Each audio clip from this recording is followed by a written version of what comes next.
কলকাতা টিভিতে আপনাদের সকলকে স্বাগত। আপনাদের সঙ্গে রয়েছি আমি অঙ্কুর। 2027-এ রয়েছে উত্তরপ্রদেশ বিধানসভা নির্বাচন।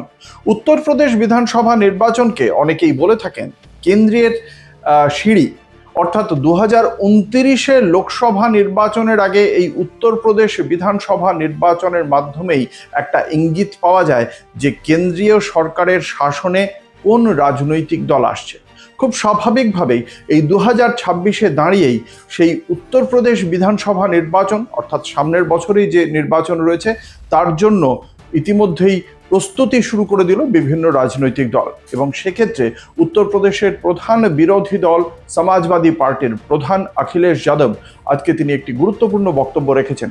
শেষ যে 2024-এর লোকসভা নির্বাচন, সেখানে 80টি লোকসভা আসনের মধ্যে সমাজবাদী পার্টি এবং কংগ্রেসের জোট 43টি আসন পেয়েছিল। খুব স্বাভাবিকভাবেই সেই নির্বাচনের কথা মাথায় রেখেই আরও একবার সেই সময় যে পিছড়ে বর্গদের দিকে, দলিতদের দিকে, অনগ্রসর শ্রেণীদের দিকে যে ভোটটা প্রায় অনেকটাই টেনে নিতে পেরেছিল এই সমাজবাদী পার্টি, সেক্ষেত্রে এবার হাত বাড়ালেন পণ্ডিতদের দিকে অখিলেশ যাদব। তিনি বলেছেন তার যে এই পিছড়ে দলিত আদিবাসীর যে পিডিএ রয়েছে, সেই পিডিএর পি আর ডি আদতে পণ্ডিত।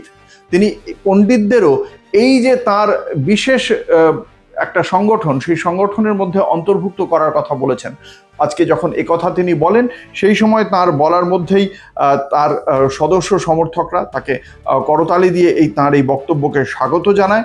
তিনি বলেছেন যে ভারতীয় জনতা পার্টি পণ্ডিতদের কথা বলে, কিন্তু তাদের পাশে দাঁড়ানোর কথা ভারতীয় জনতা পার্টি কখনোই বলে না। এর আগে পিডিএর অর্থ যেটা ছিল পিছড়ে দলিত এবং অল্পসংখ্যক বা সংখ্যালঘু, তাদের সেই দলটির মূল যে ভোটার গোষ্ঠী, সেটা সমাজবাদী পার্টি 37 আসনে জিতেছিল, 6টি আসন পেয়েছিল কংগ্রেস, মোট জোট পেয়েছিল 43 আসন। সেক্ষেত্রে এবার এর আগেও যেটা বলা হয়েছিল আধি আবাদি, অর্থাৎ মহিলাদের কথা বলা হয়েছিল, অগ্রে অর্থাৎ উচ্চবর্ণ, এই উচ্চবর্ণের মধ্যেই পণ্ডিতরা আসে, এবং পীড়িত বা শোষিত, এদেরকে অন্তর্ভুক্ত করার জন্য এই পিডিএকে পরিবর্তন করা হয়েছিল।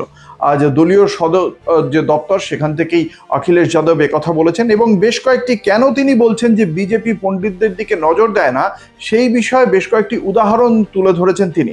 সাম্প্রতিক রাজনীতিতে 2023 সালের সেপ্টেম্বরে সুলতানপুরে কমিউনিটি স্বাস্থ্যকেন্দ্রের ডাক্তার ঘনশ্যাম তিওয়ারির হত্যাকাণ্ডের কথা তিনি এই বিষয়ে উল্লেখ করেন এবং সেখানে বলেন যিনি ঘটিয়েছিলেন সেই স্থানীয় দুষ্কৃতী নারায়ণ সিং, তিনি বিজেপির অন্যতম গুরুত্বপূর্ণ একজন পদাধিকারী ছিলেন, একজন বিজেপির সদস্য ছিলেন, এবং তাদের ক্ষেত্রে এবং ঘনশ্যাম তিওয়ারিকে মারার ক্ষেত্রে নিষ্ঠুরভাবে, নৃশংসভাবে মারা হয়েছিল, ড্রিল মেশিন ব্যবহার করা হয়েছিল।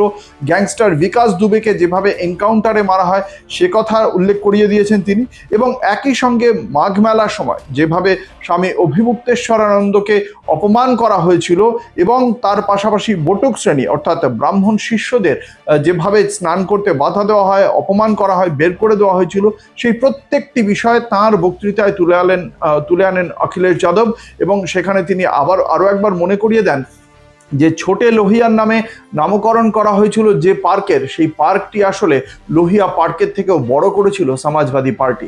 এই প্রত্যেকটি বিষয় উল্লেখ করে সমাজবাদী পার্টির পক্ষ থেকে অখিলেশ যাদব তার সঙ্গে আগে যে সংগঠনগুলি ছিল, অর্থাৎ শোষিত, দলিত, সংখ্যালঘু, পিছড়ে বর্গ, এদের পাশাপাশি পণ্ডিতদের অর্থাৎ উচ্চবর্ণকেও সমাজবাদী পার্টির মধ্যে অন্তর্ভুক্ত করে নিতে চাইলেন। ফলে ভারতীয় জনতা পার্টির হাত থেকে উত্তরপ্রদেশে যে জাতভিত্তিক ভোট, তার অধিকাংশই যাতে তিনি টেনে নিতে পারেন, সেই বার্তাই দিয়েছেন তিনি। দেখা যাক এই বার্তা আগামী দিনে কিভাবে কাজ করে উত্তরপ্রদেশের বিধানসভা নির্বাচনের সমীকরণে, সেদিকে অবশ্যই নজর থাকবে এবং সেই সংক্রান্ত আপডেট আপনারা অবশ্যই পাবেন কলকাতা টিভির পর্দায় রাত দিন 7 দিন।